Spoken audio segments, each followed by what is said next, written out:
UP के आजमगढ़ में फर्जी मदरसों के खिलाफ पुलिस ने बड़ा एक्शन लिया है। यहां ईओडब्ल्यू की तहरीर पर जिले के 22 थाना क्षेत्र में 219 संचालकों पर मुकदमे दर्ज किए गए हैं। जांच में यह भी पाया गया है कि जिले में लंबे समय से फर्जी मदरसे चल रहे थे। क्या है मामला, देखिए इस रिपोर्ट में।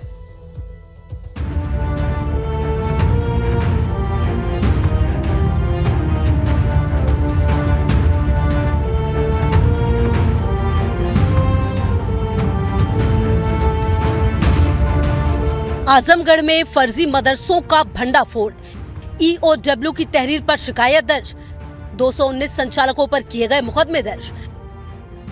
जी हां, आजमगढ़ में अस्तित्वहीन और मानक के अनुरूप नहीं पाए जाने वाले सभी 219 मदरसा संचालकों के विरुद्ध मुकदमा दर्ज कर कार्रवाई शुरू हो गई है, जिसे लेकर मदरसा संचालकों में हड़कंप है। दरअसल जिले में मदरसा पोर्टल ऑनलाइन फीडिंग में 313 मदरसे मानक के अनुरूप नहीं मिले थे। इस मामले में जब एसआईटी ने जांच की तो 219 मदरसे अस्तित्व में ही नहीं थे। इस मामले में ईओडब्ल्यू के निरीक्षक कुंवर ब्रह्म प्रकाश सिंह की तहरीर पर पहला मुकदमा जिले के कंधारपुर थाने में दर्ज किया गया था।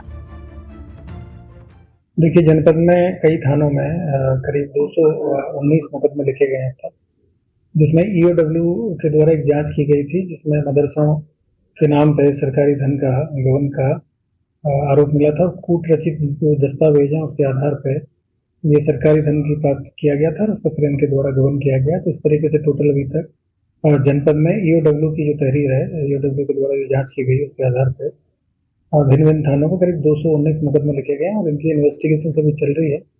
और इन्वेस्टिगेशन के आधार पर जो भी तथ्य इसमें आएंगे उसी आधार पर इनमें कार्रवाई की जाएगी। मामले की शुरुआत 2009-10 में हुई। दरअसल आजमगढ़ जिले में साल 2009-10 में बिना भौतिक सत्यापन के कई मदरसों को मान्यता और अनुदान देने का मामला सामने आया था। 2017 में इस बात की शिकायत सरकार से की गई थी, जहां 2017 में हुई जांच में 387 मदरसे वैध मिले, जबकि 313 मदरसों में गड़बड़ियां पाई गई थी। इसके बाद इस पूरे मामले की जाँच शासन ने एसआईटी टीम को दे दी। 2022 में शासन को सौंपी रिपोर्ट में एसआईटी ने पाया कि 219 मदरसे ऐसे हैं जो अस्तित्व विहीन थे। इन मदरसों के संचालन के विरुद्ध मुकदमा दर्ज करने का शासन ने निर्देश दिया था, लेकिन इस प्रकरण में एफआईआर दर्ज नहीं हो रही थी। शासन के निर्देश पर अब इन मदरसों के खिलाफ एफआईआर दर्ज होनी शुरू हुई है।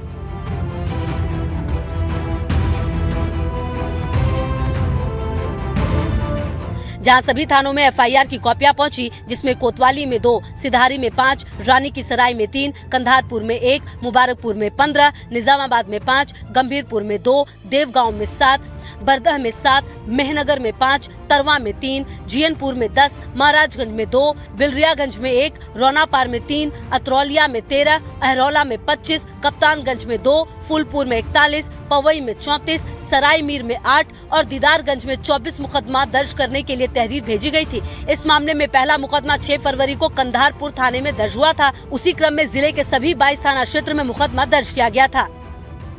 बहरहाल इस मामले में अब जिले के अलग अलग थाना क्षेत्र में 219 मुकदमे दर्ज किए गए हैं। इस मामले में ईओडब्ल्यू के माध्यम से जांच की गई थी, जिसमें मदरसों के नाम पर सरकारी धन के गबन का आरोप था। कूटरचित दस्तावेज के आधार पर सरकारी धन की प्राप्ति की गई थी। इस पूरे मामले में कुल 219 मदरसों के विरुद्ध मुकदमा दर्ज किया गया है और जल्द ही सख्त कार्रवाई भी होगी। ब्यूरो रिपोर्ट के साथ आजमगढ़ से लाइव टाइम्स के लिए मानव श्रीवास्तव की रिपोर्ट।